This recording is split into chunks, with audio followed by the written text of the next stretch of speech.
Hi hello ಎಲ್ರಿಗೂ ನಮಸ್ಕಾರ. ನೀವು ನೋಡ್ತಿದ್ರೆ SS ಟಿವಿ. ನಾನು ಅಶ್ವಿನಿ. ಇದೇ ಮಾರ್ಚ್ 6ನೇ ತಾರೀಕು ಸೂರಿ ಲವ್ಸ್ ಸಂಧ್ಯಾ ಸಿನಿಮಾ ರಿಲೀಸ್ ಆಗ್ತಿದೆ. ಹಾಗಾಗಿ ಈ ಸಿನಿಮಾ ಬಗ್ಗೆ ಮಾತಾಡಕ್ಕೆ ನಮ್ ಜೊತೆ ಸಿನಿಮಾದ ಹೀರೋ ಮತ್ತು ಹೀರೋಯಿನ್ ಇದ್ದಾರೆ. ಬನ್ನಿ ಅವ್ರನ್ನ ಮಾತಾಡ್ಸೋಣ. Hi sir. Hi ma'am. ಹೇಗಿದ್ದೀರಾ? ನಾವು ಕೂಡ ಚೆನ್ನಾಗಿದ್ದೀವಿ. ತುಂಬಾ ದಿನ ಆಯ್ತು ಲಾಸ್ಟ್ ಇಂಟರ್ವ್ಯೂನಲ್ಲಿ ಮೀಟ್ ಮಾಡಿದ್ದು. ಹೇಗೆ ಆಕ್ಚುಲಿ ಸಂಧ್ಯಾ ಲವ್ ಸೂರಿ ನೇಮ್ ರಿಪೀಟ್ ಆಗ್ತಾ ಇದೆ ಅಂತ ಅನ್ನಿಸ್ತು ನನ್ಗೆಲ್ಲೋ ಒಂದ್ ಕಡೆ. ಯಾಕಂದ್ರೆ ಸಿನಿಮಾಗಳಲ್ಲೂ ಹೀರೋಯಿನ್ ಆಲ್ಮೋಸ್ಟ್ ಸಂಧ್ಯಾ ಅಂತ ಇರುತ್ತೆ, ಸೂರಿ ಅಂತ ಇರುತ್ತೆ. ಈ ಕಮರ್ಷಿಯಲ್ ಜಾಸ್ತಿ ಮಾಸ್ ಸಿನಿಮಾ ಅಂತ ಬಂದಾಗ ಆ ಹೆಸರಿಗೆ ಸೂರಿ ಅಂತಾನೆ ಕೊಟ್ಬಿಟ್ಟಿರ್ತಾರೆ. ಹಾಗಿರುವಾಗ ತುಂಬಾ ಕೇಳ್ದಂತ ಹೆಸರುಗಳು ಸಂಧ್ಯಾ ಮತ್ತೆ ಸೂರಿ. ಈಗ ಅದೇ ಹೆಸರಿನ ಸಿನಿಮಾ ಕೂಡ ರಿಲೀಸ್ ಆಗ್ತಾ ಇದೆ. ಟ್ರೈಲರ್ ಕೂಡ ತುಂಬಾ ಅದ್ಭುತವಾಗಿ ಮೂಡ್ ಬಂದಿದೆ. ಉಪೇಂದ್ರ ಸರ್ ಅಂತ ಹೇಳದ್ಮೇಲೆ ಮುಗೀತು, ಇನ್ನೇನು ಇಲ್ಲ, ಅಷ್ಟು ಚೆನ್ನಾಗಿ ಮೂಡ್ ಬಂದಿದೆ ಅಂತಾನೆ ನಂಬಿಕೆ. ಹೇಗೆ ಅನಿಸ್ತಾ ಇದೆ ಸರ್ ಇಬ್ರಿಗೂ? ಪಾಸಿಟಿವ್ ಆಗಿ ಹೋಗ್ತಾ ಇದೆ. ಟ್ರೈಲರ್ ಆಗಿರ್ಬೋದು, ಟೀಸರ್ ಆಗಿರ್ಬೋದು, ಸಾಂಗ್ ಆಗಿರ್ಬೋದು, ಎಲ್ಲರೂ ನೋಡಿ ತಮ್ಮ ಸುತ್ತಮುತ್ತಲಿನ ಕ್ಯಾರೆಕ್ಟರ್ಸ್ ಇಲ್ಲ ಆ ಸೂರಿ ಲವ್ಸ್ ಸೂರಿ ಅಥವಾ ಸಂಧ್ಯಾ ಕ್ಯಾರೆಕ್ಟರ್ ಡೈರೆಕ್ಟ್ ಏನು ಅನ್ಕೊಂಡಿದ್ದಾರೆ ಅದ್ರ ಬಗ್ಗೆನೋ ಅಂತೂ ಏನೋ ಫೀಲ್ ಆಗ್ತಾ ಇದೆ, ಏನೋ ಕಾಣ್ತಾ ಇದೆ ಆಡಿಯನ್ಸ್, ಗೊತ್ತಿಲ್ಲ. So everything is going positive. ನೋಡಿ ಮಾರ್ಚ್ 6th ಸೂರಿ ಲವ್ ಸಂಧ್ಯಾ ಅಂದ್ರೇನೆ ಒಂದ್ ಲವ್ ಸ್ಟೋರಿ ಅಂತ ಗೊತ್ತಾಗ್ಬಿಡುತ್ತೆ. ಟೈಟಲ್ ನೋಡಿದ್ರೆ ಗೊತ್ತಾಗ್ಬಿಡುತ್ತೆ, ಎಕ್ಸ್ಟ್ರಾ ಮಾತೇ ಇಲ್ಲ, ಇದೊಂದು ಲವ್ ಸ್ಟೋರಿ ಸಿನಿಮಾ ಅಂತ. ಸೊ ಅದ್ರಲ್ಲಿ ಒಂದು ಇನ್ನೋಸೆಂಟ್ ಗರ್ಲ್, ಎಲ್ಲೋ ಒಂದು ತುಂಬಾ ಮುಗ್ಧತೆ ಇರುವಂತ ಹುಡುಗಿ ಪಾತ್ರನ ಈ ಸರಿ ನಿಭಾಯಿಸ್ತಾ ಇದ್ದೀರಾ. ಹೇಗ್ ಅನಿಸ್ತಾ ಇದೆ ಮ್ಯಾಮ್? ತುಂಬ ಖುಷಿ ಇದೆ ಆ್ಯಕ್ಚುಲಿ. ಏಕೆ ಅಂದರೆ ಈ ಥರ ಪಾತ್ರಗಳು ಆ್ಯಕ್ಚುಲಿ ಸಿಗೋದು ತುಂಬ ರೇರು. ಏಕೆಂದರೆ ಕಮರ್ಷಿಯಲ್ ಸಿನಿಮಾ ಮಧ್ಯದಲ್ಲಿ ಈ ಥರ ಲವ್ ಸ್ಟೋರಿಗಳು, ಹೀರೋಯಿನ್ ಸೆಂಟ್ರಿಕ್ ಸಿನಿಮಾಗಳು ಸಿಗೋದು ನಮ್ಮ ಕನ್ನಡ ಹೀರೋಯಿನ್ಸ್ಗಳಿಗೆ ಸ್ವಲ್ಪ ಕಡಿಮೆನೆ. ಸೊ ಆ ಥರದ ನಿಟ್ಟಿನಲ್ಲಿ ಹೋದರೆ ಸೂರ್ಯ ಲವ್ ಸಂಧ್ಯಾ ನನಗೆ ತುಂಬಾ ಸ್ಪೆಷಲ್ ಆಗುತ್ತೆ ಆ್ಯಕ್ಚುಲಿ. ಎಲ್ಲರೂ ಹೇಳ್ತಾ ಇದ್ದಾರೆ ಪಕ್ಕದ ಮನೆ ಹುಡುಗಿ ಥರನೇ ಕಾಣಿಸ್ತಾ ಇದೆಯಾ, ತುಂಬ ಚೆನ್ನಾಗಿ ಬಂದಿದೆ ಟ್ರೈಲರ್, ನಮ್ಗೆ ತುಂಬ ಇಷ್ಟ ಆಗಿದೆ ಅಂತ ಹೇಳಿ ಎಲ್ಲ ಕಡೆ ಪಾಸಿಟಿವ್ ರಿಸಲ್ಟ್ ಬರ್ತಿದೆ, ಪಾಸಿಟಿವ್ ರಿವ್ಯೂಸ್ ಬರ್ತಾ ಇದೆ. ಸೊ ಇದನ್ನು ನಾವು ಮಾರ್ಚ್ 6ನೇ ತಾರೀಕು ಎಲ್ಲ ಜನಗಳ ಮುಂದೆ ಬಂದು ಜನಗಳಿಗೆ ತೋರಿಸ್ಬೇಕು. ನಾವೇನು ಮಾಡಿದ್ದೀವಿ ಸೂರ್ಯ ಲವ್ ಸಂಧ್ಯಾ ಲವ್ ಸ್ಟೋರಿನ ಜನಗಳಿಗೆ ತೋರಿಸ್ಬೇಕು. ಅಂದ್ರೆ ನನ್ಗ್ ತಿಳ್ದಂಗೆ ಇದು ನಿಮ್ ಈ ತರದ ಪಾತ್ರ ಫಸ್ಟ್ ಟೈಮ್ ಅನ್ಸುತ್ತೆ. ಅಂದ್ರೆ ಇಷ್ಟು ಇನ್ನೋಸೆಂಟ್ ಗರ್ಲ್, ಒಂದು ಹಳ್ಳಿ ಹುಡುಗಿ ಪಾತ್ರ ಮಾಡ್ತಾ ಇರೋದು. ಅಪೂರ್ವ ಸಿನಿಮಾದಲ್ಲಿ ಆಕ್ಚುಲಿ ನಂದು ಇನ್ನೋಸೆಂಟ್ ಆಗಿ ಇತ್ತು, ಅವಳು ಹಾಗೇನೆ ತುಂಬಾ ಚಿಕ್ಕ ಹುಡುಗಿ ಆಗಿದ್ಲು ಅದರಲ್ಲಿ. ಅದು ತುಂಬಾ ಇನ್ನೋಸೆಂಟ್, ಇದಕ್ಕಿಂತ ತುಂಬಾ ಇನ್ನೋಸೆಂಟ್. ಆ ಇನ್ನೋಸೆಂಟ್ ಅಲ್ಲಿ ಅದೊಂಥರ ಲವ್ ಸ್ಟೋರಿ ಹೋಗುತ್ತೆ. ಈ ಇನ್ನೋಸೆಂಟ್ ಗರ್ಲ್ ಇದು ಬೇರೆ ತರ ಲವ್ ಸ್ಟೋರಿ. ಸರ್ ಈ ಸಿನಿಮಾದಲ್ಲಿ ನೀವು ಅಂದ್ರೆ ಆಲ್ಮೋಸ್ಟ್ ನಾವು ನೋಡಿರೋ ಪ್ರಕಾರ ಅಂದ್ರೆ ಟ್ರೈಲರ್ ಅಲ್ಲಿ ಕಾಣಿಸ್ಕೊಂಡಿರೋ, ಸಿನಿಮಾದಲ್ಲಿ ಗೊತ್ತಿಲ್ಲ ಇನ್ನು, ಬ್ಲಾಕ್ ಕಾಸ್ಟ್ಯೂಮ್ ಅಲ್ಲೇ ಇದ್ದೀರಾ, ಅದೇ ಇದ್ರಲ್ಲೇ ಕ್ಯಾರಿ ಆಗಿದೆ. ಹೇಗೆ ಇದು ನಿಮ್ಮ ಕ್ಯಾರೆಕ್ಟರ್ ನ ರಿಪ್ರೆಸೆಂಟ್ ಮಾಡ್ತಿದ್ಯಾ ಹೇಗೆ ಕಾಸ್ಟ್ಯೂಮ್? ಇಡೀ ಸಿನಿಮಾ ಆ ಕ್ಯಾರೆಕ್ಟರ್ ಸೂರ್ಯ ಅನ್ನೋ ಕ್ಯಾರೆಕ್ಟರ್, ಅವನು ಬ್ಲ್ಯಾಕ್ ಶರ್ಟ್ ಬ್ಲ್ಯಾಕ್ ಪಂಚೆ ಇದೆಲ್ಲ ಇರ್ತಾನೆ. ಇವಾಗ ಬ್ಲ್ಯಾಕ್ ಶರ್ಟ್ ಪಂಚೆ ಅಂತ ಬಂದಾಗ ನಾವು ಅಯ್ಯಪ್ಪ ಸ್ವಾಮಿ ಈ ತರ ಹೋಲಿಕೆ ಮಾಡ್ತಾರೆ. ಯಾಕಂದ್ರೆ ಆಲ್ಮೋಸ್ಟ್ ಆ ತರ ಮಾಲೆ ಹಾಕ್ದಾಗೆಲ್ಲ ಈ ತರ. ನೀವೇನು ಅದು ಸಿನಿಮಾ ಪೂರ್ತಿ ಆ ತರದ್ ಏನಾದ್ರು? ಇಲ್ಲ, ಆ ಥರದ್ದೇನೂ ಇಲ್ಲ. ಬಟ್ ಸೇಮ್ ನಿಮ್ಗೆ ಏನು ಡೌಟ್ ಬಂದಿದೆ ನನಗೆ ಬಂದಿದ್ದು ಹೌದು. ಕತೆ ಕೇಳಿದಾಗ ಡೈರೆಕ್ಟರ್ಗೆ ಸರ್ ಸಿನಿಮಾ ಥ್ರೂ ಈ ಕ್ಯಾರೆಕ್ಟರ್ನ ನಾನು ಬ್ಲ್ಯಾಕ್ ಆ್ಯಂಡ್ ಬ್ಲ್ಯಾಕಲ್ಲಿ ಇಮೇಜಿನ್ ಮಾಡ್ಕೊಂಡಿದ್ದೀನಿ ಸರ್. ಒಂದೇ ಕಾಸ್ಟ್ಯೂಮ್ ಅಂದರೆ ಬ್ಲ್ಯಾಕ್ ಶರ್ಟ್ ಬ್ಲ್ಯಾಕ್ ಪಂಚೆ ಒಂದೇ ಕಾಸ್ಟ್ಯೂಮು. ಬಟ್ ನಿಮಗೆ ಒಂದು 4-5 ಕಾಸ್ಟ್ಯೂಮ್ನ ಹೊಲ್ಸೋಣ ಮಾಡೋಣ, ಬಟ್ ಒಂದೇ ಇದರಲ್ಲಿ ಇರುತ್ತೆ ಕ್ಯಾರೆಕ್ಟರ್ ಅಂದಾಗ ಐ ವಾಸ್ ಲಿಟಲ್ ಹೌದಾ ಏನಕ್ಕೆ ಹಿಂಗ ಮಾಡ್ಕೊಂಡಿದ್ದಾರೆ ಸರ್. ಬ್ಲ್ಯಾಕು ಪ್ಲಸ್ ಒಂದು ರುದ್ರಾಕ್ಷಿ ಬೇರೆ ಹಾಕೊಂಡಿರ್ತೀನಿ ಚಿಕ್ಕದು, ಅದು ಜಸ್ಟ್ ವಿಜುವಲ್ ಮಾಡ್ಕೊಂಡಾಗ ನನಗೂ ಸೇಮ್ ಅಯ್ಯಪ್ಪ ಇದು ಕ್ಯಾಟಗರಿ ಅನಿಸ್ತು. ಸರ್ ಕೇಳಿದೆ, ನಾನು 2-3 ಸತಿ ಕೇಳಿದೆ, ಸರ್ ಏನ್ ಅನ್ಕೊಂಡಿದೀರಾ, ಅದು ನಿಮ್ಗೆ ಪಾಸಿಟಿವ್ ಇದೆಯಾ ಸರ್, ಆ ಕ್ಯಾರೆಕ್ಟರ್ ಹಂಗೆ ಅನ್ಸುತ್ತಾ, ಬರುತ್ತಾ, ಇದಾಗುತ್ತೆ ನಂಗೆ ಹಿಂಗ್ ಅನಿಸ್ತಾ ಇದೆ.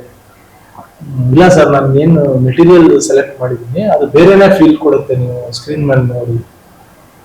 ಫಸ್ಟ್ ಡೇ ಶೂಟ್ ಆದ್ಮೇಲೆ ಒಂದು 3-4 ದಿವಸ ಆದ್ಮೇಲೆ ಇಲ್ಲ ಸರ್ ಹೇಳಿದ್ದು ಹೌದು, ಅವ್ರೇನೋ ಬೇರೆ ಪ್ರಯತ್ನ ಮಾಡ್ತಿದ್ದಾರೆ ಅಂತ ಅನ್ಸಕ್ ನನಗೆ ಸ್ಟಾರ್ಟ್ ಆಗಿದೆ. ಯಾಕಂದ್ರೆ ಅವರು ಸೆಲೆಕ್ಟ್ ಮಾಡಿದಂತ ಪಂಚೆ shirt and material, shirt and ಪಂಚೆ ಎರಡೂ ಯಾವ್ಯಾವ ಸೀಕ್ವೆನ್ಸ್ಗೆ ಹೇಗೆ ಕಾಣಬೇಕು ಕಾಣುವ ತರ ಮೋಡ್ ಆಯ್ತು.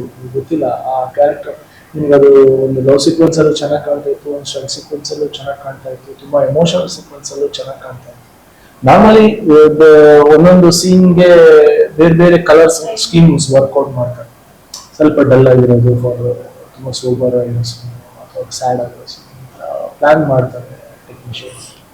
ಬಟ್ ಇದು ಇಲ್ಲಿ ಎಲ್ಲದಕ್ಕೂ ಮ್ಯಾಚ್ ಆಗ್ತಾ ಇತ್ತು. ಸೊ ಆವಾಗ ಅನಿಸ್ತು ಇಲ್ಲ ಸರ್ ಏನೋ ಬೇರೆ ಪ್ಲಾನ್ ಮಾಡಿದಾರೆ ಚೆನ್ನಾಗಿ ಕಾಣುತ್ತೆ.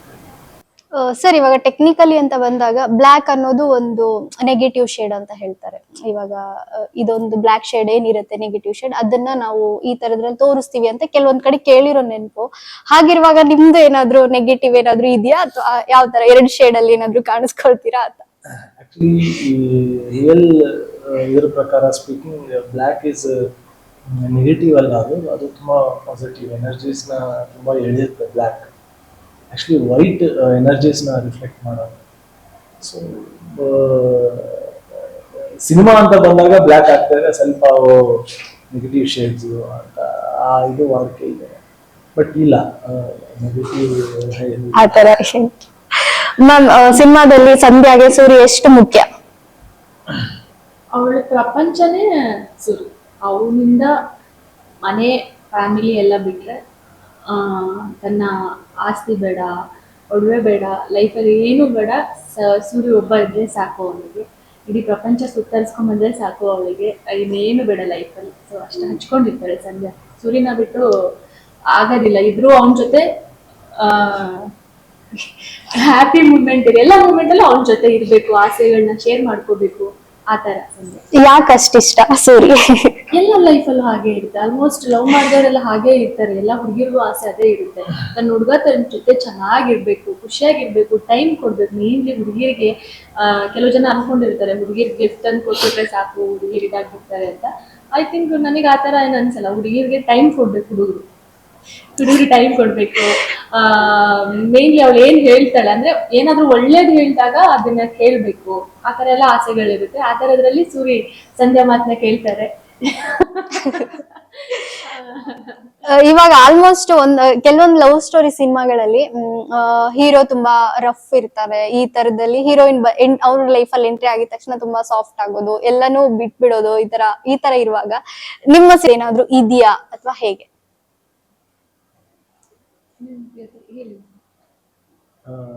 ಅಂದ್ರೆ ನೀವು ಕೇಳ್ತಾ ಇರೋದು ಯಾರಿಗಾದ್ರೂ ಪರವಾಗಿಲ್ಲ, ಯಾರಾದ್ರೂ ಇಬ್ರಲ್ಲಿ ಒಬ್ರು ಯಾರಾದ್ರೂ ಆನ್ಸರ್ ಮಾಡ್ಬೋದು. ಇವಾಗ ಆಲ್ಮೋಸ್ಟ್ ಸಿನಿಮಾಗಳಲ್ಲಿ ಹೀರೋ ಫುಲ್ ರಗಡ್ ಆಗಿರ್ತಾರೆ, ಒಂದು ರಫ್ ಅಂಡ್ ಟಫ್ ಆಗಿರ್ತಾರೆ. ಯಾವಾಗ ಹೀರೋಯಿನ್ ಅವ್ರ ಲೈಫ್ ಅಲ್ಲಿ ಎಂಟ್ರಿ ಆಗ್ತಾರೆ, ತುಂಬಾ ಸಾಫ್ಟ್ ಆಗಿರೋದು, ಅವಳಿಗೋಸ್ಕರ ಟೈಮ್ ಕೊಡೋದು, ಏನಿರುತ್ತೆ ಬ್ಯಾಡ್ ಹ್ಯಾಬಿಟ್ಸ್ ಎಲ್ಲ ಬಿಟ್ಬಿಡೋದು, ಈ ತರದ್ ಇರುತ್ತಲ್ಲ. ಸೊ ಆ ತರದ್ದು ಈ ಸಿನಿಮಾದಲ್ಲೂ ನಾವು ನೋಡ್ಬಹುದಾ ಹೇಗೆ? ಅಂದ್ರೆ ಅವನ ಅಲ್ಲಿ ಒಂದು ಮುಗ್ಧತೆ ಇದೆ. ತುಂಬಾ ಮೀಡಿಯಂ ಅಥವಾ ಲೋವರ್ ಮಿಡಲ್ ಕ್ಲಾಸ್ ಹುಡುಗ ಆಗಿದ್ದು, ಅವನಲ್ಲಿ ಒಂದು ರಫ್ನೆಸ್ ಇದೆ, ಒಂದು ರಾನೆಸ್ ಇದೆ, ಅದ್ರ ಜೊತೆ ಒಂದು ಇನ್ನೋಸೆನ್ಸ್ ಇದೆ. ಲೈಫಲ್ಲಿ ಅವನು ಬೇರೆ ಯಾವ್ದ್ರ ಬಗ್ಗೆ ಯೋಚನೆ ಮಾಡ್ದವನಲ್ಲ. ಅವನಾಯ್ತು, ಅವ್ನ ಕೆಲಸ ಆಯ್ತು, ಅವ್ರ ಸಾಕು ಅಂತ ಅವನ ಜೀವನದಲ್ಲಿ ಒಂದು ಹುಡುಗಿ ಅವಳ ಹಾಗೆ ಇಷ್ಟಪಟ್ಟು ಬಂದಾಗ ಅಂಡ್ ಅವನು ಅದು ಡೈಜೆಸ್ಟೇ ಆಗಲ್ಲ. ಫಸ್ಟ್ ನನ್ನಂತ ಹುಡುಗಿರು ಲವ್ ಮಾಡ್ತಾರ. ಸೊ ಅಷ್ಟು ಇನ್ನೋಸೆಂಟ್ ಅವನಿರ್ತಾನೆ. ಫಸ್ಟ್ ಅಷ್ಟು ಇನ್ನೋಸೆಂಟ್ ಹುಡುಗ ಅಂತ ಅಂದ ತಕ್ಷಣ ನೀವು ಅವನು ಸ್ಟ್ರಾಂಗ್ ಆಗಿರ್ಬಾರ್ದು ಅಥವಾ ಅವನು ರ್ಯಾಶ್ ಆಗಿರ್ಬಾರ್ದು ಅಂತಾರೆ. Situation matter. ಜೀವನದಲ್ಲಿ ಎಷ್ಟೋ ಜನ ಜೀವನದಲ್ಲಿ ಏನೇನೋ ಸಿಚುವೇಶನ್ಸ್ ಬಂದಾಗ ಹೇಗೋ ತಿರ್ಗಿರೋದು ನೀವು ನೋಡಿರ್ತೀರ. ನಾರ್ಮಲಿ ಈಗ ನಿಜವಾದ ರೌಡೀಸ್ಗಳು ನೀವು ನೋಡಿದ್ರೆ ಯಾರು ರೌಡೀಸ್ ಅಂತ ಅನ್ಸಲ್ಲ. ನನಗಿಂತ ನನಗಿಂತ ಕುಳ್ಳಿಗೆಲ್ಲ ಇರ್ತಾರೆ. ಸಿಚುವೇಶನ್ಸ್ ಅವ್ರ ಹತ್ರ ಕೆಲಸಗಳನ್ನ ಮಾಡಿಸಿರುತ್ತೆ. ಸೊ ಆ ಥರ ಸಿಚುವೇಶನ್ಸ್, ರಿಯಲಿಸ್ಟಿಕ್ ಸಿಚುವೇಶನ್ಸ್ ಬರುವಂತ ಒಂದು ಸಿನಿಮಾ ಸೂರಿ ಲವ್ ಸಂಧ್ಯಾ ಅಂತ. ಅದನ್ನ ಶೂಟ್ ಮಾಡಿರೋದು ಡೈರೆಕ್ಟರ್ ಅಷ್ಟೇ ರಿಯಲಿಸ್ಟಿಕ್ ಆಗಿ ಶೂಟ್ ಮಾಡಿದ್ದಾರೆ. ಸೊ ಆ ಇದರಲ್ಲಿ ಅವನು ಯೂಶುವಲಿ ಹಂಗೆ ಕಂಡಿದ್ರು ಹೀರೋ ತುಂಬಾ ಸಾಫ್ಟ್ ಇದೆ ಅಂತ ಅನ್ಸಿದ್ರು. ತನಗೆ ಇಷ್ಟ ಇಲ್ದಿರುವಂಥದ್ದು, ತನಗೆ ತುಂಬಾ ಇಷ್ಟ ಇರುವಂಥದ್ದು ಯಾರು ಕೆಣಕಿದಾಗ ಅವನು ಯಾವ ಇದಕ್ಕೆ ಬೇಕಾದ್ರೆ ತಿರುಗ್ತಾನೆ. ಸಿಚುವೇಶನ್ ಆಕ್ಚುಲಿ ಹಾಗೆ ಅನ್ಕೊಳ್ಳೋದು ತಪ್ಪು. ಯಾಕೆಂದ್ರೆ ಹುಡುಗಿರು ಯಾರು ಚೇಂಜ್ ಮಾಡಲ್ಲ, ಯಾರನ್ನೂ ಕೂಡ ಲೈಫ್ ಅಲ್ಲಿ ಹೋಗಿ ಸಿಚುವೇಶನ್ಸ್ ಎಲ್ಲ ಆಕ್ಚುಲಿ ಆ ತರದ್ ಇಷ್ಟಪಟ್ಟು ಸ್ಮೋಕ್ ಮಾಡ್ಬಾರ್ದು, ಅದ್ ಮಾಡ್ಬಾರ್ದು. ಒಳ್ಳೇದನ್ನ ಹೇಳಿದ್ವಿ ಕೇಳೋದ್ರೆ ಏನಿದೆ ಅಲ್ವಾ, ಸ್ಮೋಕ್ ಮಾಡ್ಬೇಡಿ, ಹೆಲ್ತ್ ಪ್ರಾಬ್ಲಮ್ ಅಂತ ಹೇಳ್ತಾರೆ ಹುಡುಗಿರು. ಅದು ತಪ್ಪ. ಅವ್ರು ರಗಡ್ ಆಗಿರ್ಬೇಡಿ, ಹೀಗಿರಿ ಅಂತ ಹೇಳಿ, ಸಾಫ್ಟ್ ಆಗಿರಿ ಅಂತ ಹೇಳೋದು ತಪ್ಪ. ಆ ತರದ್ ಏನಿಲ್ಲ. ಬಟ್ ಹುಡುಗಿರಿಗೆ ಬ್ಲೇಮ್ ಯಾಕಿರ್ಲಿ? ಹುಡುಗಿರು ಬಿಟ್ಟು ಹೋದ್ಮೇಲೆ ಎಲ್ಲ ಸ್ಟಾರ್ಟ್ ಮಾಡ್ತಾರೆ. ಮ್ಯಾಮ್, ನಿಮ್ಮ ಪರ್ಸನಲ್ ಲೈಫ್ಗೆ ಸಂಧ್ಯಾ ಎಷ್ಟು ಕನೆಕ್ಟ್ ಆಗುತ್ತೆ? ಪರ್ಸನಲ್ ಲೈಫಲ್ಲಿ ಅಷ್ಟು ಆ ಥರ ಏನು ಕನೆಕ್ಟ್ ಆಗಲ್ಲ ನನಗೆ. ಯಾಕೆಂದ್ರೆ ನಾನು ಅಷ್ಟು ಸಾಫ್ಟ್ ಅನ್ನೋದಕ್ಕಿಂತ ಆ ತರ ಇಲ್ಲ ನನ್ನ ಲೈಫಲ್ಲಿ ನಾನು ಬೇರೆ ತರ ಇದ್ದೀನಿ. ಬಟ್ ಸಂಧ್ಯಾ ಬೇರೆ ತರ ಇರ್ತಾರೆ. ಸಂಧ್ಯಾನೇ ಬೇರೆ, ಅವಳ ಲೈಫೇ ಬೇರೆ. ಅವಳ ಯೋಚನೆ, ಅವಳ ಥಾಟ್ಸ್ ಆಗಿರ್ಬೋದು, ಅವಳ ಆಸೆ, ಮೇನ್ಲಿ ಆಸೆ, ಅವಳ ಒಂದು ದೊಡ್ಡ ಆಸೆ ಇರುತ್ತೆ ಲೈಫಲ್ಲಿ, ಅದನ್ನ ಮಾಡ್ಬೇಕು ಅನ್ನೋ ಆಸೆ ಇಟ್ಕೊಂಡಿರ್ತಾಳೆ. ಆ ಆಸೆಗೋಸ್ಕರ ಅವಳು ಏನೇನೆಲ್ಲ ಮಾಡ್ತಾಳೆ ಜೀವನದಲ್ಲಿ, ಆ ತರದೆಲ್ಲ ಹೋಗುತ್ತೆ. ಸೊ ಅವಳು ಡಿಫ್ರೆಂಟ್, ಅವಳು ಸಂಧ್ಯಾನೇ. ಡೈರೆಕ್ಟರ್ ಅದೇ ನೀವ್ ಹೇಳ್ದಾಗೆ ನಿಮ್ಮ ಪರ್ಸನಲ್ ಲೈಫ್ ಇದು ತುಂಬಾ ಡಿಫ್ರೆಂಟ್ ಇರೋದ್ರಿಂದ ಡೈರೆಕ್ಟರ್ ಈ ತರ ಕ್ಯಾರೆಕ್ಟರ್ ನ ನೀವು ಮಾಡ್ಬೇಕು ಅಂತ ಅಂದಾಗ ನಿಮ್ಗೆ ಆ ಸೆಕೆಂಡ್ ಅಲ್ಲಿ ಅನ್ಸಿದ್ದೇನು? ನನಗೆ ಯಾವ ತರ ಕ್ಯಾರೆಕ್ಟರ್ ಇದ್ರು ನಾನು ಮಾಡ್ತೀನಿ ಅನ್ನೋದಕ್ಕಿಂತ ಡೈರೆಕ್ಟರ್ ಮಾಡಿಸ್ತಾರೆ ಅನ್ನೋ ನಂಬಿಕೆ ನನಗೆ ಚೆನ್ನಾಗಿದೆ. ಏಕೆಂದ್ರೆ ನಾವೊಬ್ರು ಆರ್ಟಿಸ್ಟ್ ಆದಾಗ ಏನಾದ್ರೂ ಒಂದು ಹೇಳಿದ್ರೆ ಈ ಪಾತ್ರ ಹೀಗಿರುತ್ತೆ ಅಂದಾಗ ಎಸ್ ನಾವು ಮಾಡೋದಕ್ಕೆ ತಯಾರಾಗಿರ್ಬೇಕು ಯಾವ್ದಕ್ಕೂ ಅದನ್ನ. ಅವರು ನಿನ್ನಲ್ಲಿ ಇದನ್ನ ನಾವು ಹುಡುಕ್ತಿದೀವಿ, ನಿನ್ ಕೈಲಿ ಆಗುತ್ತೆ ಮಾಡಿ ಅಂತ ಹೇಳಿದಾಗ ನಮ್ಗೆ ನಮ್ಮ ಮೈಂಡಲ್ಲಿ ಉಳ್ಕೊಳ್ಳುತ್ತೆ. ಅವ್ರು ಸಂಧ್ಯಾ ಅಂದ್ರೆ ಹೀಗೆಲ್ಲ ಹೋಗ್ತಾಳೆ, ಹೀಗೆ ಅವಳ ಕಾಸ್ಟ್ಯೂಮ್ ಆಗಿರ್ಬೋದು, ವಿತೌಟ್ ಮೇಕಪ್, ಡಿಗ್ಲಾಮ್ ಆಗಿರ್ಬೋದು, ಈ ತರದೆಲ್ಲ ನಮ್ಮ ಮೈಂಡಲ್ಲೇ ಕುತ್ಕೊಂಡ್ಬಿಡುತ್ತೆ, ಮೊದ್ಲಿಂದನೂ ಕುತ್ಕೊಂಡ್ಬಿಡುತ್ತೆ. ಆಮೇಲೆ ಡೈರೆಕ್ಟರ್ ಸರ್ ಹೇಳೋದ್ರಿಂದ ಹಿಡಿದು ನಮ್ಮಿಬ್ಬರ ಕೆಮಿಸ್ಟ್ರಿ ಆಗಿರ್ಬೋದು, ನಾವು ಮೊದಲೇ ಪ್ರಿಪೇರ್ ಆಗಿ ಹಿಂಗ್ ಮಾಡ್ಬೇಕು, ಇದು ಹಿಂಗ್ ಕಾಣಿಸ್ಬೇಕು ಸ್ಕ್ರೀನಲ್ಲಿ. ಸೊ ಈ ತರ ಹಿಂಗ್ ಹೋಗಿ ಅದು ಇವತ್ತು ಸೂರ್ಯ ಮತ್ತೆ ಸಂಧ್ಯಾ ಆಗಿದೆ. ಸರ್ ಇವಾಗ ಸೂರಿ ಲುಕ್ ಕಂಪ್ಲೀಟ್ ಚೇಂಜ್ ಇದೆ ಸಿನಿಮಾದಲ್ಲಿ. ಸೂರಿದು ಆಗಿರ್ಬೋದು, ವಿಲನ್ದು ಆಗಿರ್ಬೋದು, ತುಂಬಾ ಡಿಫ್ರೆಂಟ್ ಆಗಿ ಸ್ಕೆಚ್ ಮಾಡಿದ್ದಾರೆ ಅಂತಾನೆ ಹೇಳ್ಬೋದು ಕ್ಯಾರೆಕ್ಟರ್ನ.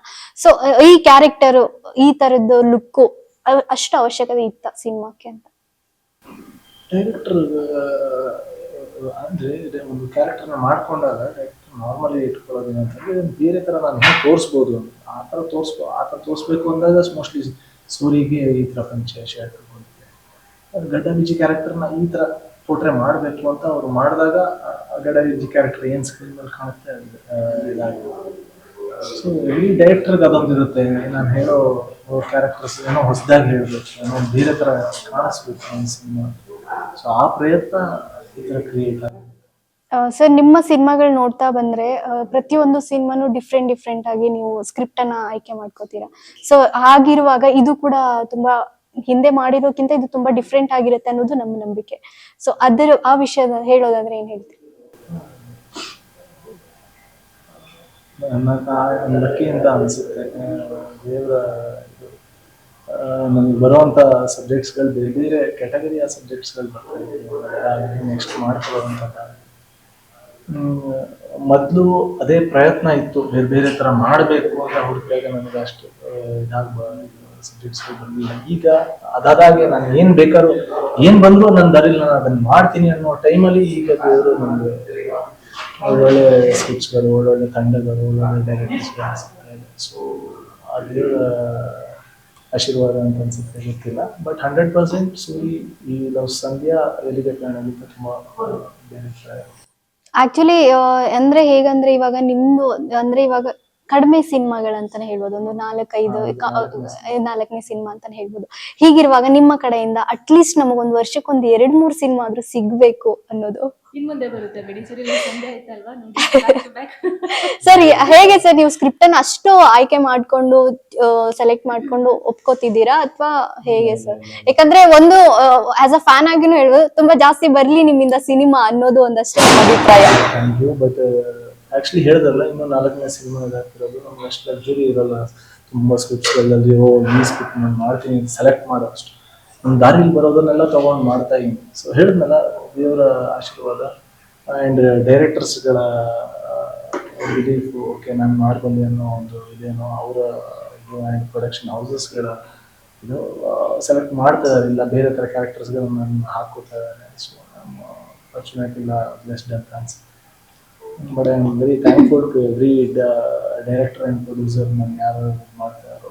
ಈ ಸೂರ್ಯ ಲವ್ ಸಂಧ್ಯಾ ಆದಮೇಲೂ ನಾನು ನೆಕ್ಸ್ಟ್ ಮಾಡ್ತಿರೋ ಅಭಿನಯಿಸೋ ಅವಕಾಶ ಅದು ಬೇರೆ ಜಾನರ್. ಸೊ ಎಲ್ಲ ಡೈರೆಕ್ಟರ್ಸ್ ಆ್ಯಂಡ್ ಪ್ರೊಡಕ್ಷನ್ ಹೌಸಸ್ಗೆ ಆ ಥರ ಇದನ್ನು ನನಗೆ ತಂದು ಅವ್ರು ಹೇಳ್ತಿದ್ದಾರೆ, ಸರ್ ಈ ಥರ ಮಾಡೋಣ. ಆದಷ್ಟು ಬೇಗ ಬರ್ಲಿ ಸರ್ ನೆಕ್ಸ್ಟ್ ಸಿನಿಮಾಗಳು. ಮ್ಯಾಮ್, ಇವಾಗ ನಿಮ್ಮ ಸಿನಿಮಾಗಳಲ್ಲಿ ತುಂಬಾ ಗ್ಲಾಮರ್ ಆಗಿ, ತುಂಬಾ ಬೋಲ್ಡ್ ಆಗಿ ಈ ಡಿಫ್ರೆಂಟ್ ಕ್ಯಾರೆಕ್ಟರ್ನ ಮಾಡ್ಕೊಂಡವರು. ಇವಾಗ ಸಂಧ್ಯಾ ಅನ್ನೋದು ಇದ್ರಲ್ಲಿ ನಮ್ಮ ಕಾಸ್ಟ್ಯೂಮ್ ಗಿಂತ ಪರ್ಫಾರ್ಮೆನ್ಸ್ ಗೆ ತುಂಬಾ ಒತ್ತು ಕೊಟ್ಟಿದ್ದಾರೆ ಡೈರೆಕ್ಟರ್ ಅಂತಾನೆ ಅಂದ್ರೆ ನಮಗೆ ನೋಡ್ದವ್ರಿಗೆ ಅನ್ಸುತ್ತೆ. ಸೊ ನಿಮ್ಮ ಅಭಿಪ್ರಾಯ? ಹೌದು, ಈ ಸಿನಿಮಾದಲ್ಲಿ ನೋಡಿದವರೆಲ್ಲರೂ ಹಾಗೆ ಹೇಳ್ತಾ ಇದ್ದಾರೆ. ಆಮೇಲೆ ಸಿನಿಮಾದಲ್ಲಿ ಅವಳ ಪಾತ್ರನೂ ಹಾಗೆ ಇರೋದು. ಸಂಧ್ಯಾ ಅನ್ನೋದು ಅಷ್ಟು ಅವಳಿಗೆ ಆಕ್ಟಿಂಗ್ ಸ್ಪೇಸ್ ಇದೆ. ಆಮೇಲೆ ಚಾಲೆಂಜಿಂಗ್ ಆಗಿದೆ. ಅವಳಿಗೆ ಏನು ಸಿನಿಮಾದಲ್ಲಿ ಯಾವ ಥರ ಕ್ಯಾರಿ ಮಾಡಬೇಕು, ಆಮೇಲೆ ಅವಳು ಪಕ್ಕದ ಮನೆ ಹುಡುಗಿ ಅನ್ನಿಸ್ತಾಳೆ, ನಮ್ಮ ಮನೆ ಹುಡುಗಿನಪ್ಪ ಇವಳು ನೋಡಿದ್ರೆ ಆ ಥರ ಅನಿಸುತ್ತೆ.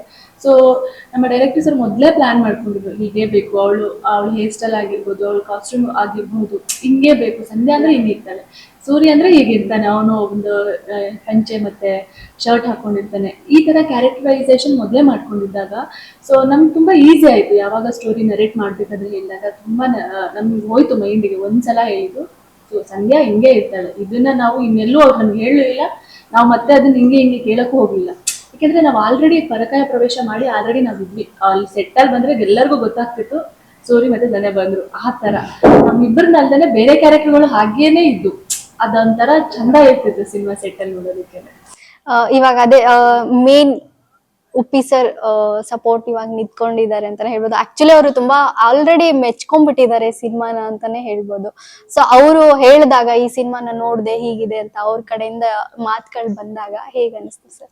ತುಂಬಾ ಖುಷಿ ಆಯ್ತು. ದೊಡ್ಡ ಡೈರೆಕ್ಟರ್ ಅಂತ, ದೊಡ್ಡ ಆರ್ಟಿಸ್ಟ್, ನಮ್ಮ ಇಡೀ ತಂಡದ ಎಫರ್ಟ್ನ ಅವ್ರು ಮೆಚ್ಚಿದಾಗ ಇಡೀ ತಂಡಕ್ಕೆ ಖುಷಿ ಆಯ್ತು. ಆ್ಯಂಡ್ ಅದೊಂದು ವಿಷಯ, ನಾನು ಅವರು ಏನು ಹೇಳಿದ್ದಾರೆ ಇದಕ್ಕೆ ನಾನು ಇದಾಗಿದ್ದೀನಿ. ಯಾಕಂದರೆ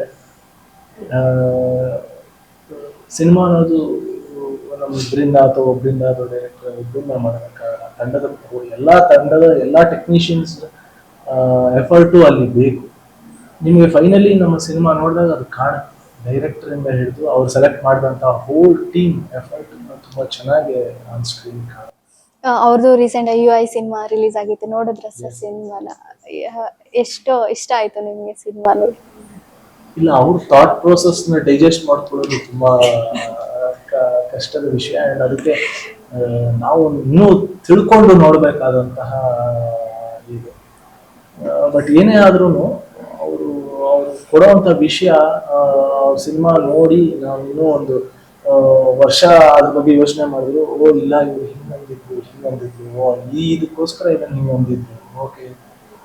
ಅದಕ್ಕೊಂದು 2-3 ಡೈಮೆನ್ಷನ್ಸ್ಗಳಿರುತ್ತೆ. ಸೊ ಅಷ್ಟು ಅಂದ್ರೆ ಅವ್ರು ಸ್ಟಾರ್ಟಿಂಗ್ ಅಲ್ಲೇ ಹೇಳ್ಬಿಟ್ಟಿದ್ರು ಅರ್ಥ, ಅಂದ್ರೆ ಇಲ್ಲಿ ಅರ್ಥ ಆಗಿದೆ ಅಂತ ಹೇಳ್ಕೊಳಕ್ಕೂ ಆಗಲ್ಲ, ಆಗಿಲ್ಲ ಅಂತ ಅಷ್ಟು ಟ್ವಿಸ್ಟ್ ಅನ್ನ ಕೊಟ್ಬಿಟ್ಟಿದ್ರು ಅವರು ಸ್ಟಾರ್ಟಿಂಗ್ ಅಲ್ಲಿ. ಯಾಕಂದ್ರೆ ಆ ಸಿನಿಮಾ ಬಗ್ಗೆ ಓಪನ್ ಆಗಿ ಮಾತಾಡಕ್ಕೂ ಆಗದೆ ಇರೋ ತರ ಆ ತರ ಇತ್ತು ಅಂತ ಸಂದರ್ಭ. ಸಿನಿಮಾದಲ್ಲಿ ಬರುವಂತ ಸಿಚುವೇಶನ್ಸ್ 1 ಅಥವಾ 2 ವಿಷಯಗಳನ್ನ ಕವರ್ ಮಾಡಲ್ಲ, ಸುಮಾರು ವಿಷಯಗಳನ್ನ ಕವರ್ ಮಾಡ್ತೀವಿ. ಇವತ್ತು ಅವ್ರು ಹೇಳಿದ್ದು ಒಂದು ಸಿಚುವೇಶನ್ ಪ್ರಕಾರ ಓ ಇದು ಹಿಂಗೆ ಅಂತ ಅನ್ಸ್ಬೋದು. ಅದೇ ನಾಳೆ ಇನ್ನೊಂದು ಸಿಚುವೇಶನ್ಸ್ ಬಂದಾಗ ಓ ಇದಕ್ಕೋಸ್ಕರ ಅವ್ರು ಹಿಂಗಂದಿದ್ರು, ಇದಕ್ಕೋಸ್ಕರ ಹಿಂಗಂದಿದ್ರು. ಸೊ ಅವ್ರು ತಗೊಂಡಿರುವಂತ ಕ್ಯಾನ್ವರ್ಸೇ ತುಂಬಾ ದೊಡ್ಡದು. ಸೊ ಅವ್ರು ಹೇಳುವಂತ ವಿಷಯ ಯಾವ್ದಕ್ಕೆ ಬೇಕಾದ್ರೆ ರಿಲೇಟ್ ಆಗುವಂತ ವಿಷಯ. ಸೊ ಅದಕ್ಕೆ ಅಷ್ಟೊಂದು ಡೈಮೆನ್ಷನ್ಸ್ಗಳಿದೆ. ನೆಕ್ಸ್ಟ್ ಹೇಗೆ ಸರ್ ನಿಮ್ಮ ಉಪ್ಪಿ ಸರ್ ಕಾಂಬಿನೇಷನ್ ಅಲ್ಲಿ ಸಿನಿಮಾ ಬರ್ಬಹುದಾ? ಆ ದೇವರು ಹತ್ರ ಮಾಡಿದ್ರೆ ಯಾರಿಗೆ ತಾನೇ ಇರಲ್ಲ ಹೇಳಿ ಅಂತ ಡೈರೆಕ್ಟರ್ ಜೊತೆ ಕೆಲಸ ಮಾಡ್ತಾರೆ. ಮ್ಯಾಮ್ ಅದೇ ಅಷ್ಟೇ ಅದ್ಭುತವಾಗಿ ನಿಮ್ ಬಗ್ಗೆನೂ ಕೂಡ ಉಪ್ಪಿ ಸರ್ ಮಾತಾಡಿದ್ರು. ನಿಮ್ಮ ಪರ್ಫಾರ್ಮೆನ್ಸ್ ಆಗಿರ್ಬೋದು, ಲುಕ್ ವೈಸ್ ಆಗಲಿ ತುಂಬಾ ಅಪ್ರಿಶಿಯೇಟ್ ಮಾಡಿದ್ರು. ಸೊ ಅದ್ರ ಬಗ್ಗೆ ಏನ್ ಹೇಳ್ತೀರಾ? ಅದಕ್ಕಿಂತ ಮುಂಚೆ ಅವರು ದುಬೈನಲ್ಲಿ ಶೋ ಆದಾಗ ಸಿನಿಮಾ ನೋಡ್ಬಿಟ್ಟು ಅವಿಗೆ ಕಾಲ್ ಮಾಡ್ಬಿಟ್ಟು ಹೇಳಿದ್ದಾರೆ ನೈಟ್ 1 ಗಂಟೆಗೆ. ಆ ಟೈಮಲ್ಲಿ ಅಂದರೆ ಎಲ್ಲರೂ ಚೆನ್ನಾಗಿ ಮಾಡಿದ್ದೀರಾ, ನೀವಾಗಿರ್ಬೋದು, ಟೆಕ್ನಿಷಿಯನ್ಸ್ ಆಗಿರ್ಬೋದು, ಆ ಮೇಕಿಂಗೇ ತುಂಬ ಚೆನ್ನಾಗಿದೆ, ನನಗೆ ತುಂಬ ಹಾಂಟ್ ಮಾಡ್ತಾ ಇದೆ, ಆ ಕ್ಲೈಮ್ಯಾಕ್ಸ್ ಅಂತೂ ನನಗೆ ಇನ್ನೂ ತುಂಬ ಅಂದರೆ ನನಗೂ ಇನ್ನೂ ಕಾಡ್ತಾ ಇದೆ ಅಂತ ಹೇಳಿ ಅಂತ ಒಂದು ಡೈರೆಕ್ಟರ್ ಬಾಯಲ್ಲಿ ಕೇಳೋದು ನಿಜವಾಗ್ಲೂ ನಮಗೆಲ್ಲ ತುಂಬ ಪ್ರೌಡ್ ಫೀಲ್ ಆಯಿತು. ಅಲ್ಲಿ ನಿಂತ್ಕೊಂಡು ಒಂದು ಮಾತು ಹೇಳ್ತಾರೆ, ಈ ಟೀಮ್ ಜೊತೆ ನಿಂತ್ಕೊಳ್ಳೋಕೆ ನಂಗೆ ನಿಜವಾಗ್ಲೂ ಖುಷಿ ಆಗುತ್ತೆ ಅಂತ ಒಂದು ಮಾತು ಹೇಳಿದಾಗ ನಮ್ಗೆ ಯಾರಿಗೂ ಮಾತಾಡಕ್ ಏನು ಬರಲೇ ಇಲ್ಲ ಆ ಟೈಮಲ್ಲಿ. ಅದು ಯಾರು ಮಾತಾಡೋಕ್ಕಾಗಲಿಲ್ಲ. ಬಿಕಾಸ್ ಅಂತ ಒಂದು ಲೆಜೆಂಡ್ ಆಕ್ಟರ್ ನಮ್ಮ ಬಗ್ಗೆ, ಒಂದು ಸಿನಿಮಾದ ಬಗ್ಗೆ ಆ ಥರ ಹೇಳೋದು ಸ್ವಲ್ಪ ಕಡಿಮೆ ಉಪೇಂದ್ರ ಸರ್. ಹಂಗೆ ಹೇಳಿದ ತಕ್ಷಣ ನಿಜವಾಗ್ಲೂ ನನಗಂತೂ ಏನು ಮಾತಾಡಬೇಕು ಗೊತ್ತಾಗ್ಲಿಲ್ಲ, ಯಾರಿಗೂ ಮಾತೇ ಬರಲಿಲ್ಲ. ಅದರಲ್ಲೂ ಏನ್ ಆಕ್ಟ್ ಮಾಡಿದ್ಯಮ್ಮ ನೀನು ಅಂತ ಹೇಳಿದ ತಕ್ಷಣ ನಂಗೆ ಇನ್ನ ಮಾತೇ ಬರ್ಲಿಲ್ಲ. ಬಿಕಾಸ್ ಅವರು ಡೈರೆಕ್ಟರ್, ಆಕ್ಟರ್ ಅಲ್ಲದೆ ಡೈರೆಕ್ಟರ್ ಕೂಡ. ಸೊ ಇದೆಲ್ಲ ಕ್ರೆಡಿಟ್ಸು ನನ್ನ ಟೀಮ್ಗೆ ಹೋಗ್ಬೇಕು. ಅದೇನ್ ಸಂಧ್ಯಾ ಆ ಪಾತ್ರದ ಏನ್ ಆಗಿರ್ಬೋದು ಎಲ್ಲ, ಇವನ್ ಅಭಿ ಆಗಿರ್ಬೋದು, ಯಾಕೆಂದ್ರೆ ಅವ್ರು ಎಷ್ಟು ಸಪೋರ್ಟಿವ್ ಆಗಿದ್ರು ಅವ್ಳು ಮಾಡೋದಕ್ಕೆ. ಅವಳು ಆ ಥರ ಚಾಲೆಂಜಿಂಗ್ ಇದ್ರು ತುಂಬಾ ಸಪೋರ್ಟಿವ್ ಆಗಿದ್ರು, ಇಡೀ ಟೀಮ್ ಆಗಿರ್ಬೋದು. ಸೊ ಎಲ್ಲರಿಗೂ ಥ್ಯಾಂಕ್ ಯು. ಸೂಪರ್. ಇವಾಗ ಲವ್ ಸ್ಟೋರಿ ಅಂತ ಬಂದಾಗ ಎಲ್ಲೋ ಒಂದ್ ಕಡೆ ತುಂಬಾ ಕನೆಕ್ಟ್ ಆಗಿರೋದು ಕ್ಲೈಮ್ಯಾಕ್ಸ್ ಅಲ್ಲಿ ಒಂದು ಎಮೋಷನಲ್ ಒಂದು ಎಮೋಷನಲ್ ಟಚ್ ಕೊಟ್ಟು ಎಂಡ್ ಮಾಡಿದಾಗ ಅದು ಸ್ವಲ್ಪ ಬೇಗ ಕರೆಕ್ಟ್ ಆಗಿರುತ್ತೆ ಅಂತ ಮಾತು. ಸೊ ಇಲ್ಲಿ ಎಂಡಿಂಗ್ ಕ್ಲೈಮ್ಯಾಕ್ಸ್ ನಮಗೆ ಯಾವ ತರದ್ದು ಹ್ಯಾಪಿ ಎಂಡಿಂಗ್ ಅದ್ರೆ ಕೇಳ್ತೆ ಹ್ಯಾಪಿ ಎಂಡಿಂಗ್ ಸಿಗುತ್ತಾ, ಎಮೋಷನಲ್ ಸಿಗುತ್ತಾ, ಹೇಗೆ ಅಂತ? ಎಲ್ಲ ಸಿಗುತ್ತೆ, ಥಿಯೇಟರ್ ಬಂದು ನೋಡಿದ್ರೆ ಸಿಗುತ್ತೆ. ಸೂಪರ್. ಅದೇ ಸಿನಿಮಾದಲ್ಲಿ ಎಷ್ಟು ಸಾಂಗ್ಗಳು ಎಷ್ಟಿದೆ? ಎರಡೇ ಸಾಂಗ್, ಕಡಿಮೆ ಆಯ್ತಲ್ಲ? ಸಾಂಗ್ ಇದೆ, ಅದೇ ಕಡಿಮೆ ಆಯ್ತು. ಬಟ್ ನಂಗೆ ಒಂದು ಇದ್ರಲ್ಲಿ ಟ್ರೈನ್ ಒಂದು ಶಾರ್ಟ್ ಇದೆ ಅಲ್ಲ, ಆ ಬಿಟ್ ಸಾಂಗ್ ಏನ್ ಸಾಕಾಗಿದೆ ಅಂದ್ರೆ ನಂಗೆ ತುಂಬಾ ಇಷ್ಟ. ಅದು ಲೈನ್ 2-3 ಲೈನ್ ಇದೆ ಅಲ್ಲ. ಆಮೇಲೆ ಆ ಸೀನ್ ನೀವು ಕೇಳ್ಬೇಕು, ಟ್ರೈನ್ ಸೀನ್ ಇದೆ ಅಲ್ಲ, ನೀವ್ ಎಂಡಲ್ಲಿ ನೋಡ್ತೀರಾ, ನಾನು ಬಂದು ಇವ್ರನ್ನ ಹಗ್ ಮಾಡಿ ಆಗಿದ್ದೆ ಅಲ್ಲ, ಅದ್ರ ಬಗ್ಗೆ ಎಕ್ಸ್ಪೀರಿಯನ್ಸ್ ಹೇಳಿ ಅದಿ. ಆಲ್ಮೋಸ್ಟ್ ಒನ್ ಡೇ ನಾವು ಡ್ಯಾನಿ ಮಾಸ್ಟರ್ ಸ್ಟಂಟ್ ಸೀಕ್ವೆನ್ಸ್, ಆ ಸ್ಟಂಟ್ ಸೀಕ್ವೆನ್ಸ್ ನಡೀತಿರುತ್ತೆ. 11 ಗಂಟೆಗೋ 12 ಗಂಟೆಗೋ ಸ್ಟಾರ್ಟ್ ಆಗುತ್ತೆ. ಡೈರೆಕ್ಟ್ರು ಸರ್ ಒಂದೇ ಒಂದು ಶಾಟ್ ಅಂತ ಹೇಳ್ಬಿಟ್ಟು ಡ್ಯಾನಿ ಮಾಸ್ಟರ್ಗೆ ಒಂದು ಶಾರ್ಟ್ ಅಂತ ಹೇಳ್ತಾರೆ. ಡ್ಯಾನಿ ಮಾಸ್ಟರ್ ಓಕೆ ಒಂದು ಶಾರ್ಟ್ ಅಲ್ಲ ತಗೊಂಡ್ವಿ ಅಂತ ಹೇಳ್ಬಿಟ್ಟು ರೆಡಿ ಎಲ್ಲ ಚೇಂಜ್ ಆಗುತ್ತೆ. ಅದೊಂದು ಹಿಂದೆಗಡೆ ಬ್ಯಾಕ್ ಡ್ರಾಪ್ ಆಗಿ ಟ್ರೈನ್ ಹೋಗುತ್ತೆ. ಟ್ರೈನ್ ಹೋದಾಗ ಮೇಡಮ್ ಕೆಂಗೇರಿ ರೈಲ್ವೆ ಸ್ಟೇಷನ್ ಅಲ್ಲಿ ಇಬ್ಬರನ್ನು ಕಳ್ಸಿರ್ತಾರೆ. ಲೆಫ್ಟ್ ಸೈಡ್ ಅರ್ಧ ಕಿಲೋಮೀಟರ್ ಹಿಂದೆ ಇಬ್ರು ಇರ್ತಾರೆ, ಈ ಸೈಡ್ ರೈಟ್ ಸೈಡ್ ಅರ್ಧ ಕಿಲೋಮೀಟರ್ ಹಿಂದೆ ಇಬ್ರು ಇರ್ತಾರೆ. ಅಲ್ಲಿಂದ ಕುತ್ಕೊಂಡು ಟ್ರೈನ್ಗೋಸ್ಕರ ವೇಟಿಂಗ್ ನಾವು ಟೀಮ್. ಒಂದ್ಸತಿ ಟ್ರೈನ್ ಬರುತ್ತೆ ಬರುತ್ತೆ ಬರುತ್ತೆ ಬರುತ್ತೆ ಬರುತ್ತೆ ಅಂತ ಆಯ್ತು, ಇಲ್ಲ ಅಂತ ಆಯ್ತು. ಆ ಟ್ರೈನ್ ರೂಟ್ಸ್ ಯಾವ ಕಡೆ ಇದೆ, ಹೆಂಗ್ ಹೋಗುತ್ತೆ ಏನೋ ಗೊತ್ತಿಲ್ಲ. ಯಾರೋ ಇನ್ಫಾರ್ಮೇಶನ್ ಅಂತೂ ಕೊಟ್ಬಿಟ್ಟಿದ್ದಾರೆ, ಅರ್ಧ ಗಂಟೆ ಇದಿದೆ ಅಂತ. 11 ಗಂಟೆಗೆ ಸ್ಟಾರ್ಟ್ ಮಾಡಿರೋದು, ಒಂದು 4 ಇಂದ 5 ಟ್ರೈನ್ ಹೋಗುತ್ತೆ. Yes ready, okay okay okay okay ಅಂತ ಹೀರೋಯಿನ್ ಬರ್ತಾ ಇದ್ರೆ ಟ್ರೈನ್ ಈ ಕಡೆ ಇನ್ನೊಂದು ಎಸ್ ಎಸ್ ಬಂತು ಬಂತು ಬಂದು ಗೂಡ್ಸ್ ಗಾಡಿ ಬಂತು. ಡೈರೆಕ್ಟ್ ಬೇಕು. ಆ ಟೈಮಿಂಗ್ ನೋಡಿದ್ರೆ ಆಲ್ರೆಡಿ 2 ಗಂಟೆ ಆಗೋಗಿತ್ತು. ಡ್ಯಾನಿ ಮಾಸ್ಟರ್ಗೆ ಬ್ರೇಕ್ ಆದ್ಮೇಲೆ ಮಾಡೋಣ, ಬೇಕಾದ್ಮೇಲೆ ಒಂದೇ ಒಂದು ಶಾರ್ಟ್ ಸರ್, ಟ್ರೈನ್ ಹೋಗುತ್ತೆ, ಈಗ ಔಟ್ ಆಯ್ತು ಇದಾಯ್ತು, ಮತ್ತೆ ಟ್ರೈನ್ ಎಷ್ಟೊತ್ತಿಗೆ ಬರುತ್ತೆ ಅಂತ. ಡ್ಯಾನಿ ಮಾಸ್ಟರ್ ಟೈಮ್ ನೋಡ್ತಾರೆ, ಮುಖ ನೋಡ್ತಾರೆ. ಅದೊಂದು ಎಂಟೈನ್ ನಾನು ಕೊಟ್ಟಿರೋದು ಒಂದೇ ಒಂದು ಶಾರ್ಟ್ ಡೈರೆಕ್ಟ್ ಹಿಂಗೇ ಬೇಕು ಅಂತಾರೆ. ಸರ್ ಗ್ರಾಫಿಕಲ್ ಮಾಡ್ಕೊಬೇಕು, ಸುಮಾರು ಸ್ಟಂಟ್ ಸೀಕ್ವೆನ್ಸಸ್ ಇದೆ. ಫೈನಲಿ 3 ಗಂಟೆಗೋ 4 ಗಂಟೆಗೋ ಆಯ್ತು. ಬಟ್ ಡೈರೆಕ್ಟರ್ ಅಷ್ಟು ಕಾದಿದ್ದಕ್ಕೂ ನಿಜವಾಗ್ಲೂ ಮೇಡಮ್ ಟೈಮಿಂಗು ಅದನ್ನು ಅವ್ರಿಗೂ ಇದು ಮಾಡ್ಬೇಕು. ಯಾಕಂದ್ರೆ ನಂದು ಏನಿರ್ಲಿಲ್ಲ, ಅಲ್ಲಿ ನನ್ನ ಕೈ ಏಟಾಗಿರುತ್ತೆ ಅನ್ಕೊಂಡು ನಿಂತಿರ್ತೀನಿ. ಸರ್ ಇದಕ್ಕೂ ಟೆಕ್ನಿಷಿಯನ್ಸ್ ಎಲ್ಲ ರೆಡಿ ಆಗಿದ್ದಕ್ಕೂ ಮೇಡಮ್ ಓಡ್ ಬಂದಿದ್ದಕ್ಕೂ ಕರೆಕ್ಟಾಗಿ ಆ ಟ್ರೈನ್ ಬಂದ್ ಹಿಂಗು ನನಗೆ ಗುದ್ದದಂಗೆ ಹೀರೋಯಿನ್ ನೋಡಿ, ಅಷ್ಟು ವೇಟ್ ಮಾಡಿದ್ದಕ್ಕೂ ಒಂದೊಳ್ಳೆ ವಿಜುವಲೈಸೇಷನ್ ಆಗಿತ್ತು. ಅಂಡ್ ಅವ್ರಿಗೆ ಹಂಗೆ ಬೇಕಿತ್ತು, ಅವ್ರು ಹಂಗೆ ಅದನ್ನ ಕಾದು ತಗೊಂಡು. ಸೊ ಇದು ಸುಮಾರು ಜನ ಟ್ರೈಲರ್ ನೋಡೋದು ತುಂಬಾ ಚೆನ್ನಾಗಿ ಬಂದಿತ್ತು. ಇದೇ ತರದ್ದು ಎಷ್ಟು ಸೀಕ್ವೆನ್ಸ್ ಗಳಿದೆ ಇವತ್ತು ಮೋಸ್ಟ್ಲಿ ಡ್ಯಾನಿ ಮಾಸ್ಟರ್ ಒಂದು 4 hours ಇನ್ನು ಹಿಂಗೆಲ್ಲ ಮಾಡ್ತಾ ಇದೆ ಅಂತ. ಸೂಪರ್. ಅದೇ ಈ ತರದ್ದು ನಿಮ್ಮಿಬ್ಬರ ಮಧ್ಯೆ ಎಷ್ಟು ಸೀಕ್ವೆನ್ಸ್ ಗಳಿದೆ? ತುಂಬಾ ಸೀಕ್ವೆನ್ಸ್ ಗಳು ಈ ತರದೆಲ್ಲ ಇದೆ. ಯಾಕೆಂದ್ರೆ ನಾವು ಮತ್ತೆ ಡೈರೆಕ್ಟರ್ ತುಂಬಾ ದೂರ ಇರ್ತೀವಿ. ಅಂದ್ರೆ ನಮಗೆ ಇಲ್ಲೆಲ್ಲೋ ಬಿಟ್ಬಿಟ್ಟು ಅವ್ರೆಲ್ಲೋ ಇರ್ತಾ ಇದ್ರು, ಆಯ್ತಾ, ಅಲ್ಲಿ ಬರಕ್ ಆಗ್ತಿರ್ಲಿಲ್ಲ, ಟೆಕ್ನಿಷಿಯನ್ಸ್ ಬರಕ್ ಆಗ್ತಿರ್ಲಿಲ್ಲ, ನಮ್ಮನ್ನ ಇಬ್ಬರನ್ನ ಕಳಿಸ್ತಾ ಇದ್ರು. ಈ ಫಾಲ್ಸ್ ಎಲ್ಲ ತೋರಿಸಿದೀವಲ್ಲ, ಅಲ್ಲೆಲ್ಲ ಯಾರು ಬರಕ್ಕೆ ಆಗ್ತಿರ್ಲಿಲ್ಲ, ನಾವೇ ಹೋಗ್ಬೇಕಾಗಿತ್ತು. ಆಮೇಲೆ ಲಾರಿ ಸೀನ್ ಎಲ್ಲ ತೋರಿಸ್ತಾ, ಲಾರಿ ಯಾರು ಬರಕ್ ಆಗಲ್ಲ, ನಾವ್ ಆಕ್ಟ್ ಮಾಡ್ಬೇಕಾಗಿತ್ತು. ಫೋನ್ ಮಾಡ್ಬಿಟ್ಟು ಸ್ಪೀಕರ್ ಆನ್ ಮಾಡ್ಬಿಟ್ಟು ಇಟ್ಬಿಡ್ತಿದ್ವಿ. ಆ ಸ್ಪೀಕರ್ ಅಲ್ಲಿ ಕೇಳಿಸ್ಕೊಂಡು ಆಕ್ಟ್ ಮಾಡ್ತಾ ಇದ್ವಿ ನಾವು. ಅಲ್ಲಿಂದ ಹೇಳ್ತಾ ಇದ್ರು ಆಕ್ಷನ್ ಕಟ್ ಎಲ್ಲ. ಒಂದೊಂದ್ಸತಿ ಅದು ಕನೆಕ್ಷನ್ ಸರಿಯಾಗ್ತಿರ್ಲಿಲ್ಲ. ಬ್ರಿಡ್ಜ್ ಆಚೆ ಅಲ್ಲೆಲ್ಲೋ ತುಂಬಾ ನೀರು ಇದೆಲ್ಲ ಅವ್ರಿದ್ದಾರೆ. ಈ ಬ್ರಿಡ್ಜ್ ಅಲ್ಲಿ ನಾವು ನಡ್ಕೊತಿರ್ತೀವಿ. ಸರ್ ಬನ್ನಿ ಸರ್ ಬನ್ನಿ ಸರ್, ಎಷ್ಟೊಂದ್ಸತಿ ಕಟ್ ಟೇಕ್ ಎಲ್ಲ ನಮಗ್ ಗೊತ್ತೇ ಇಲ್ಲ. ನಮ್ಗೆ ಅಷ್ಟು ಕಿಲೋಮೀಟರ್ ಗಟ್ಲೆ ನಡೆದ್ಬಿಟ್ಟಿದೀವಿ, ಅಷ್ಟು ಕಿಲೋಮೀಟರ್ ಗಟ್ಲೆ ಹೋಗ್ಬಿಟ್ಟಿದೀವಿ. ಯಾಕಂದ್ರೆ ಡ್ರೋನ್ ಎಲ್ಲೋ ನಮ್ಮನ್ನ ಫಾಲೋ ಮಾಡ್ತಿರುತ್ತೆ, ಇದು ಮಾಡ್ತಿರುತ್ತೆ. ನಾವು ಆಕ್ಚುಲಿ ಸೀನ್ ಬಗ್ಗೆ ಡಿಸ್ಕಸ್ ಮಾಡ್ತಾನೆ ಇರಲ್ಲ. ನಾನು ಇವರು ಮಾತಾಡ್ಕೊಂಡು ಡ್ರೋನ್ ಸೌಂಡ್ ಎಲ್ಲ ರೈಟ್ ಸೈಡ್ ಕೇಳ್ತಾ ಇದೆಯಾ, ಎಲ್ಲ ಲೆಫ್ಟ್ ಸೈಡ್ ಕೇಳ್ತಾ ಇದೆಯಾ, ಮತ್ತೆ ಆ ಕಡೆ ನೋಡ್ಬಿಟ್ರೆ ಖುಷಿ. ಯಾಕಂದ್ರೆ ರೀಟೇಕ್ ಸೊ ಅಂದ್ರೆ ತುಂಬಾ ಅಂಡರ್ಸ್ಟ್ಯಾಂಡಿಂಗ್ ಅಲ್ಲಿ ಒಬ್ರಿಗೊಬ್ರು ಸಪೋರ್ಟಿವ್ ಆಗಿ ಸೀನ್ ಮಾಡಿದ್ರೆ ಬರದೇ ಇಲ್ಲ. ಅದು ನಮ್ಗೆ ಕಾಣಿಸೋದು ಇಲ್ಲ ಆಕ್ಚುಲಿ.